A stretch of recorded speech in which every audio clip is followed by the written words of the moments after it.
নমস্কার বন্ধুরা, আজকে প্রতিদিনের মতো ভিডিও নিয়ে আসছি আর একটা, তবে কোনো রকম ঝামেলা ছাড়া, কোনো রকম খরচ ছাড়া আপনাদেরকে আমের লাড্ডু তৈরি করে দেখাবো। তো দেখুন, আমটা প্রথমে ধুয়ে নিলাম, এবার কেটে নিচ্ছি। পাকা আম তো এর জন্য একটু ছাড়াতে, খোসা ছাড়াতে অসুবিধা হয়। এইভাবে চাকু দিয়ে দাগ দিয়ে দিব, চাকু বলছি চামচের পিছন থেকে এইভাবে দাগ দিয়ে দিলে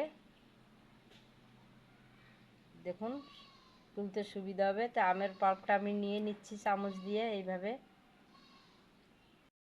তো এখানে আমি একটাই আম নিয়েছি দেখুন। এবারে মিক্সির জারে ঢেলে নিব আর পেস্ট করে নেব।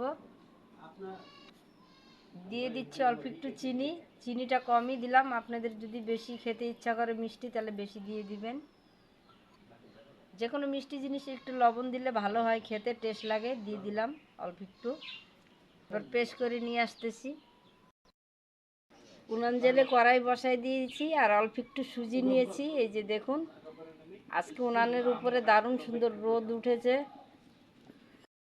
হালকা আছে, নেড়ে চেড়ে হালকা করে ভেজে নিব একটু। রাত্রিরে বৃষ্টি এসেছিল আর হাওয়া এসেছিল, উপরে টিনটা উড়ে নিয়ে গেছে, তো এর জন্য একদম চুলাতেই রোদ্দুর এসে পড়ছে। দেখুন না, অসুবিধা হচ্ছে একটু। তো এইভাবেই করে নিচ্ছি। তো দেখুন, হালকা করে সুজিটা ভেজে নিয়েছি, লাল করি নেই, সাদাই আছে, শুধু একটু হালকা ভেজে নিয়েছি। এবার পরিমাণ মতো জল দিয়ে দিচ্ছি।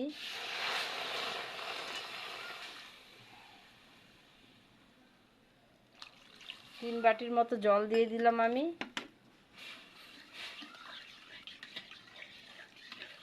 জল দিয়ে এইভাবে নাড়তে হবে, নাহলে সুজিটার দলা পেকে যাবে। আর দিয়ে দিচ্ছি এখানে গোবিন্দভোগের চালের গুঁড়ো কিছুটা। এভাবে আবারও নেড়ে নেব। 2টো এলাচ চিনি দিয়ে গুঁড়ো করে নিয়েছি, দিয়ে দিব। এলাচটা দিলে লাড্ডুটা খেতে দারুণ হবে, খুব ভালো একটা সেন্ট বেরোবে। তো ভালো করে নেড়ে চেড়ে নিচ্ছি। দেখুন, নাড়তে চাড়তে অনেকটাই ঘন হয়ে আসছে। এখন আমি দিয়ে দিচ্ছি যে আম আর চিনি লবণ একসঙ্গে পেস্ট করে নিয়ে আসি, ঢেলে দিচ্ছি সম্পূর্ণটাই।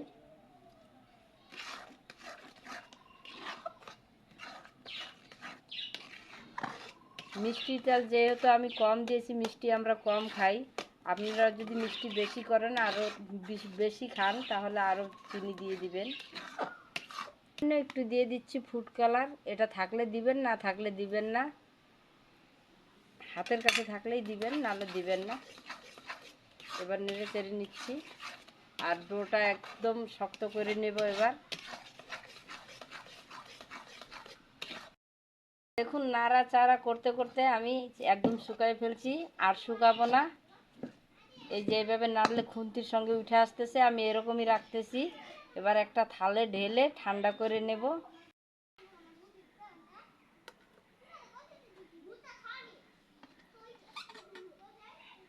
সম্পূর্ণটাই আমি এভাবে কেচে কেচে উঠিয়ে নিব আর ঠান্ডা করে নিব।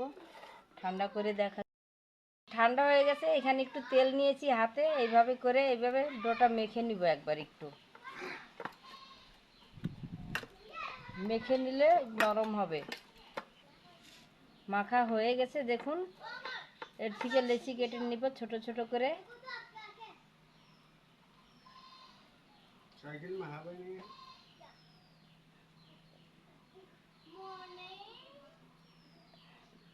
এই যে দেখুন, এইভাবে লাড্ডু তৈরি করে নিব। সবগুলো লাড্ডু আমি তৈরি করে নিয়েছি। এখানে গুঁড়া দুধ নিয়েছি, গুঁড়া দুধে একটু এইভাবে কোট করে নিব।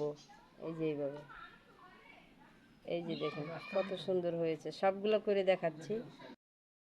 তো সবগুলো আমের লাড্ডু তৈরি হয়ে গেছে। এই যে দেখুন কতটা সুন্দর, খেতেও কিন্তু ভালো লাগে।